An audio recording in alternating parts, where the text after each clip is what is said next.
Mengingatkan kepada calon wakil presiden untuk mendengarkan dengan seksama, karena pertanyaan hanya akan dibacakan satu kali.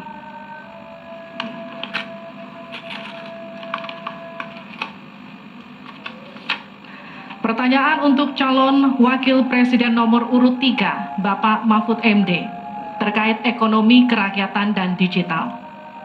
Digitalisasi membuka akses pasar yang lebih luas, tetapi juga berpotensi merugikan usaha mitra dan konsumen melalui penyalahgunaan data digital. Pertanyaannya, bagaimana kebijakan paslon untuk mengatasi hal tersebut? Waktu untuk menjawab 2 menit, dimulai sejak Bapak menjawab. Kami persilakan. Baik, kalau kebijakan data digital yang terakhir ini kita sudah punya 2 undang-undang yang baru, yaitu Undang-Undang PDP dan Undang-Undang ITE yang baru saja diresmikan. Tapi lebih dari itu, menurut saya digital atau ekonomi digital ini tidak bisa dihindarkan oleh siapapun. Oleh itu ya kita tidak bisa menolaknya, tetapi harus berhati-hati karena terjadi disrupsi yang luar biasa dalam perkembangan digital ini. Saya menangani kasus misalnya pinjol, di mana rakyat menjadi korban dari kegiatan ekonomi digital. Ada kripto misalnya. Kasus pinjol itu sendiri sungguh sangat problematik. Kenapa? Karena dia dibuat secara hukum perdata melalui gadget. Rakyat yang tidak tahu langsung bilang, kamu mau pinjam uang sekian? Yes. Bunganya sekian? Yes. Kalau tidak bayar sekian, yes, itu perdata. Dan itu banyak yang menjadi korban, banyak yang sampai bunuh diri. Ada seorang dari Semarang, seorang guru, meminjam hanya 500 ribu, kemudian hutangnya menjadi 240 juta, karena selalu bertambah bunganya. Kemudian ada yang sampai bunuh diri. Dalam hal pinjol ini, ketika saya sampaikan ke Polri, tidak bisa Pak, itu hukum perdata. Ketika saya sampaikan ke OJK, OJK bilang itu bukan kewenangan kami. Itu bukan kewenangan kami karena mereka ilegal, tidak terdaftar. Berkali-kali saya panggil, kemudian saya undang dalam rapat bersama gabungan di Menko Polhukam. Kita nyatakan bahwa itu tindak pidana dan harus segera ditangkap. Itulah dalam sehari kemudian ditangkap 144 orang di hari itu juga. Sekian. Baik, tepat waktu. Selanjutnya kami berikan kesempatan kepada calon wakil presiden nomor urut 1 untuk memberikan tanggapan atas jawaban yang disampaikan oleh Pak Mahfud tadi. Silakan Pak Muhaimin, waktu Anda 1 menit. Ya, benar sekali bahwa antara perkembangan teknologi digital dengan kemampuan UMKM kita masih terjadi gap. Oleh karena itu harus ditindaklanjuti Pak Mahfud. Selain pemberantasan pinjaman online, judi online, ini pun masih harus diselepet lagi karena tidak komprehensif, tidak menangani ini, sehingga pinjol masih merajalela, judi online masih merajalela. Yang lebih penting dari itu Pak Mahfud, bahwa sebetulnya kemampuan untuk masuk pada dunia digital membutuhkan bantuan dari pemerintah untuk turun tangan. Menangani apa? Mulai dari literasi digital untuk UMKM. Yang kedua, membantu push pemasaran bagi keberlangsungan UMKM menghadapi persaingan yang sangat ketat. Di sisi yang lain, kita juga membutuhkan kapasitas teknologi kita supaya lebih bisa membantu, seperti kecepatan dari internet yang sedang ada di masyarakat kita masih sangat rendah. Baik, harap tenang.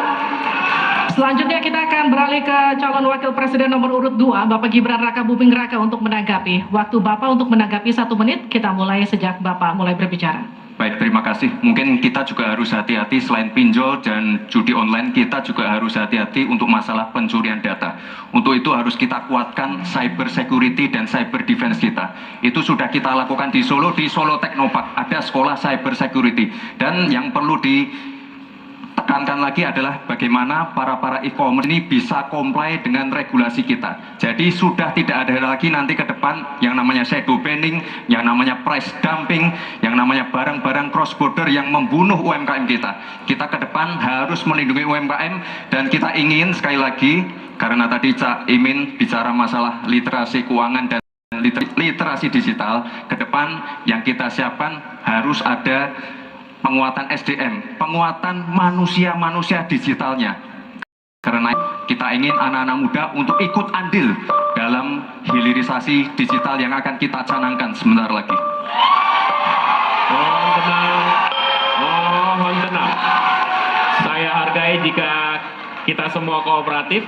Terima kasih. Saya berikan kesempatan kepada Pak Mahfud kembali untuk memberikan tanggapan atas tanggapan dari jawaban Bapak yang sudah disampaikan oleh Pak Muhaimin dan Pak Gibran. Waktu Anda 1 menit untuk menanggapi, dimulai dari Bapak menyampaikannya. Alhamdulillah, apa yang ditambahkan oleh Cak Imin dan Mas Gibran itu sudah ada di visi misi kami semuanya. Tinggal baca itu.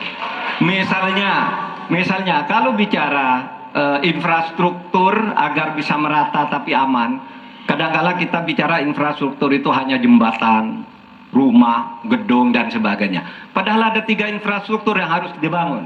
1, infrastruktur fisik seperti yang sekarang ada, lalu infrastruktur regulasi, kemudian infrastruktur digitalisasi. Itu penting dibangun ke depan. Sama terkait dengan itu sudah ada juga cyber security.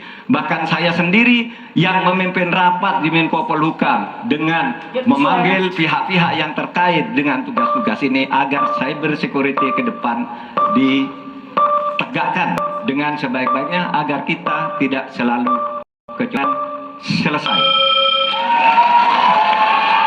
Harap tenang. Belum selesai. Harap tenang. Oke, kita lanjut ya.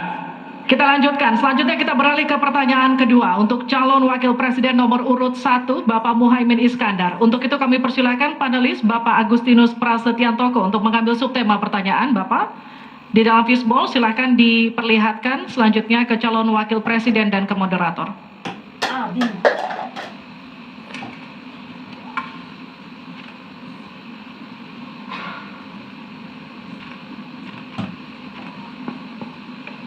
Investasi. Selanjutnya kami mengundang Bapak Fauzan Ali Rashid untuk mengambil undian huruf A, B, atau C. Kita lihat. Huruf A. Baik, terima kasih Pak.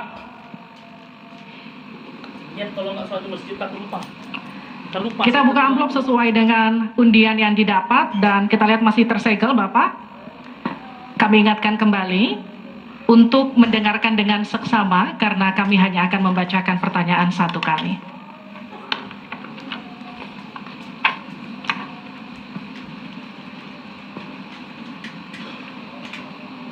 Pertanyaan untuk calon wakil presiden nomor urut 1, Bapak Muhaimin Iskandar dengan subtema investasi. Kontribusi usaha menengah terhadap ekonomi kita sebesar 13%, sementara Thailand mencapai 18% dan Singapura 22%.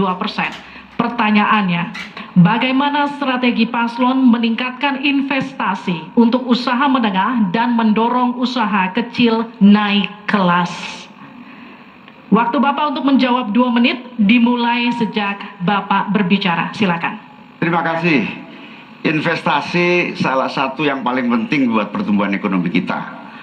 Dan investasi tidak akan ada masuk ke tanah air kita apabila tidak kita bangun trust, kepercayaan internasional, kepercayaan dalam negeri.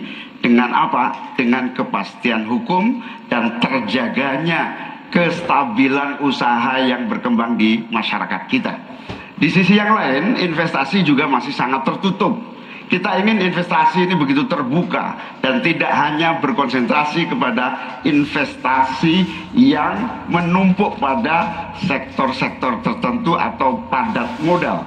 Kita perlu menggeser investasi ini menjadi padat karya yang bisa melibatkan seluruh anak bangsa ini mendapatkan pekerjaan. Di sisi yang lain, di lain halnya investasi yang transparan akan membuka akses usaha kecil dan menengah untuk terlibat di dalam proses investasi yang masuk ke dalam negeri maupun yang ada di masyarakat. Kedua, agar investasi ini bisa masuk buat kalangan UMKM dan seluruh pelaku usaha kecil, maka kita harus kuatkan kapasitas dan kualitas produksi dari UMKM kita, sekaligus tanggung jawab pemerintah ini meyakinkan sekaligus memberi fasilitas kemampuan pemasaran untuk meyakinkan para calon investor baik di dalam negeri maupun dari luar negeri. Yang lebih itu adalah kepastian hukum, termasuk di dalamnya adalah jaminan akan investasi tidak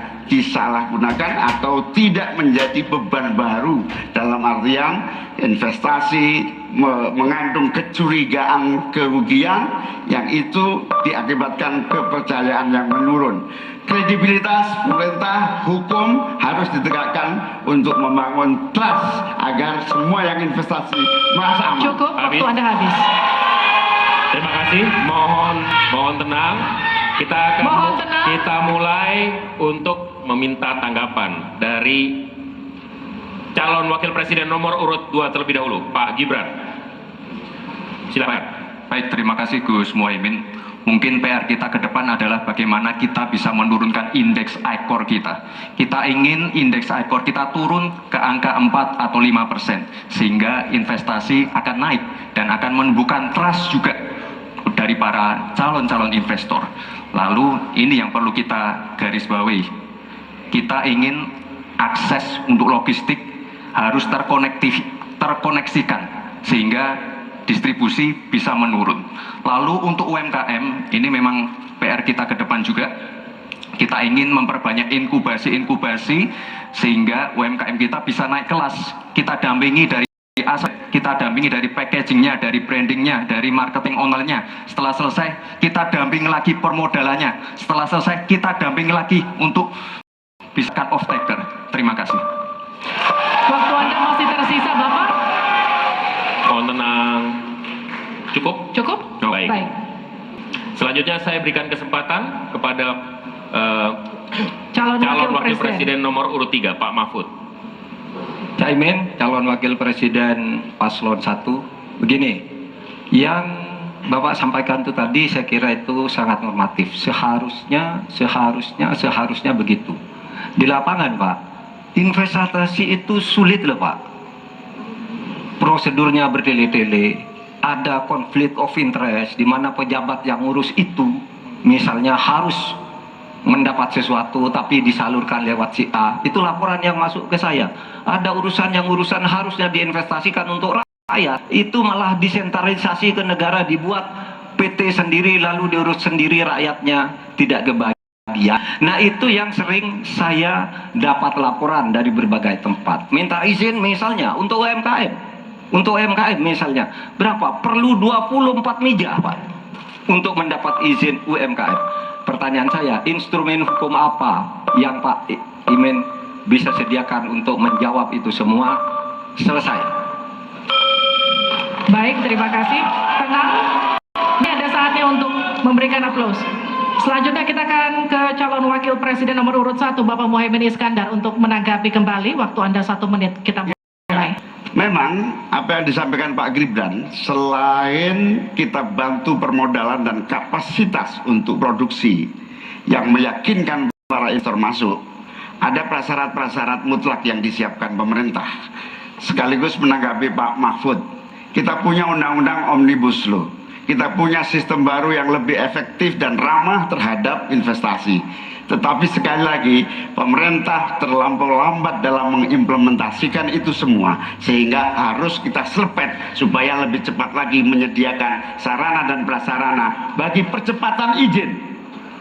Berbelit-belitnya izin saya setuju, menjadi penyebab utama trust itu hilang.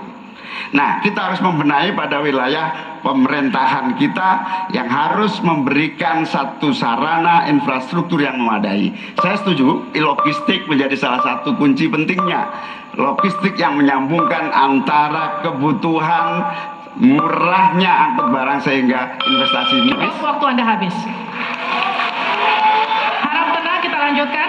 Kita masih lanjut.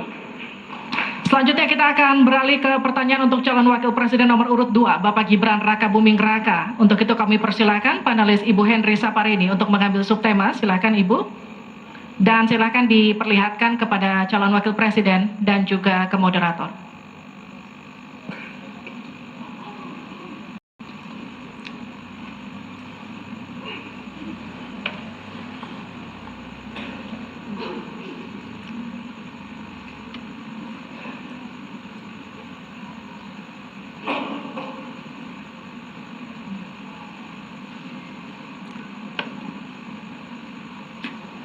Keuangan, pajak, dan tata kelola APBN APBD. Baik, untuk selanjutnya Pak Hieronymus Rowa, kami mohonkan untuk mengambil undian untuk mengetahui huruf apa yang akan muncul. B, ya. Baik, terima kasih. Kita akan ambil dan buka amplop pertanyaan sesuai dengan undian dan silakan, amplopnya masih tersegel. Kami ingatkan kembali, mohon disimak baik-baik karena kami hanya akan membacakan pertanyaan satu kali. Pertanyaan untuk calon wakil presiden nomor urut 2, Bapak Gibran Rakabuming Raka. Untuk subtema keuangan, pajak, pengelolaan APBN dan APBD.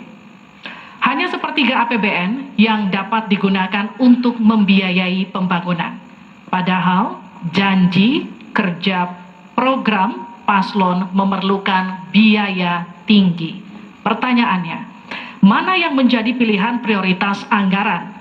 Pembangunan infrastruktur fisik atau pembangunan kualitas SDM dan ekonomi rakyat? Waktu Bapak untuk menjawab 2 menit, kita mulai ketika Bapak mulai berbicara. Baik, terima kasih. Tidak semuanya harus menggunakan APBN. Contoh IKN. Banyak yang gagal paham. Tidak 100% pembangunan IKN itu menggunakan APBN. Yang digunakan hanya 20%. Tanya adalah investasi dari swasta dan investasi dari luar negeri. Ini yang banyak yang gagal paham. Lalu kita mengatakan infrastruktur fisik atau SDM, dua-duanya penting. Dan dua-duanya harus dijalankan secara paralel. Karena sekali lagi, untuk menuju Indonesia emas dibutuhkan generasi. Kita butuh future talents yang menguasai future skills. Untuk itu, di tingkat SMK misalnya, kita perlu alat-alat yang ada di SMK itu bisa memenuhi kebutuhan zaman, kebutuhan industri. Sehingga ketika anak SMK lulus, mereka benar-benar bisa siap menerima tantangan kerja. Lalu untuk fisik selalu harus dari APBN. Sekali lagi, bisa kolaborasi misalnya dengan swasta, dengan CSR. Jadi tidak semuanya harus dibebani oleh APBN. Lalu apa PR kita ke depan? PR kita ke depan harus bisa menambah penerimaan negara. Untuk itu, kami dari Paslon 2 akan membentuk lembaga badan penerimaan negara yang dikomandoi langsung oleh Presiden. Sehingga nanti ketika berkoordinasi dengan kementerian-kementerian, ini bisa lebih luas. Dan sekali lagi kita ingin menaikkan rasio pajak, sehingga penerimaan negara nanti bisa kita gunakan untuk pendidikan, untuk kesehatan, dan lain-lain. Terima kasih. Tenang, masih ada waktu. Terima kasih. Saatnya menanggapi Pak Mahfud. Waktu Anda 1 menit, dimulai dari Anda menyampaikannya. Mas Gibran, saya sangat tertarik tentang IKN dan itu bagus, harus kita laksanakan sebagai warisan dari Pak Jokowi. Tapi tadi saya tergelitik, anggaran untuk IKN itu hanya 20% dari APBN dan sisanya dari investor. Sejauh yang kita baca, sampai sekarang belum ada satupun investor yang masuk ke sana. Coba kalau ada sebutkan, sebutkan misalnya 2 atau 1 gitu, investor mana yang sudah masuk ke sana. Yang saya dengar justru ada ratusan ribu hektar tanah sudah dikuasai oleh pengusaha-pengusaha tertentu sekarang ini. Nah, saya setuju ke depannya itu agar mengundang investor, IKN harus diteruskan, tetapi pendanaannya harus sesuai dengan tujuan semula, bahwa itu sebenarnya mengundang investor. Tapi sekarang ini yang sudah jadi itu semuanya dari APBN. Sehingga memang diperlukan langkah-langkah perbaikan agar warisan baik Presiden Jokowi ini bisa kita lanjutkan. Terima kasih, selesai. Baik, Terima kasih. kita masih lanjut, mohon tenang. Selanjutnya giliran calon wakil presiden nomor urut 1 Bapak Muhaimin Iskandar untuk memberikan tanggapan. Waktu Anda 1 menit. Kita mulai ketika Anda mulai berbicara. Mohon tenang dulu. Ya, saya baru tahu kalau boleh di sini juga, supaya lebih dekat sama panelis. Bisa mulai. Jadi saya setuju bahwa yang paling penting bukan soal infrastruktur dulu atau SDM dulu. Yang paling penting dari ini adalah kemampuan membaca skala prioritas. Seluruh proyek-proyek besar yang ambisius, ini IKN sebagai salah satu contoh saja, itu kalau hanya mengandalkan hampir 500 triliun. Padahal 1% saja dari 400 sekian triliun itu untuk bangun jalan seluruh Kalimantan beres, membangun seluruh kota-kota di Kalimantan beres. Dan yang paling penting infrastruktur yang untuk SDM 3% aja dari seluruh anggaran IKN itu bisa membangun sekolah dengan baik di seluruh Kalimantan. Itu contoh kemampuan mengambil skala prioritas. Oleh karena itu skala prioritas sangat penting. Mohon tenang. Sekarang kita berikan kesempatan kepada Pak Gibran untuk menanggapi atas tanggapan yang sudah disampaikan. Silakan. Baik, saya izin menanggapi Gus Muhaimin dulu. Saya ingat sekali Gus Muhaimin dulu sempat ikut meresmikan dan potong tumpeng di IKN. Ini gimana? Ini nggak konsisten. Dulu dukung, sekarang nggak dukung karena menjadi wakilnya Pak Anies yang mengusung tema perubahan. Sekali lagi Gus, mohon maaf, IKN ini bukan hanya membangun bangunan pemerintah, tapi juga sebagai simbol pemerataan pembangunan di Indonesia, sebagai simbol transformasi pembangunan di Indonesia.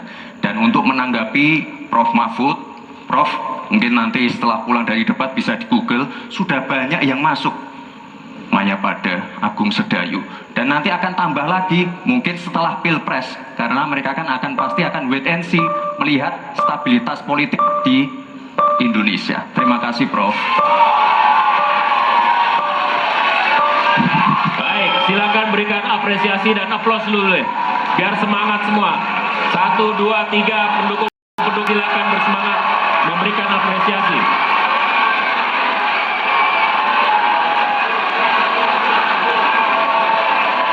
Kita masih akan lanjutkan debat ini di sesi selanjutnya, masih tentang uji panelis yang dilakukan dalam bentuk pertanyaan yang akan disampaikan. Tetaplah bersama kami di debat kedua calon wakil pemilu 2024.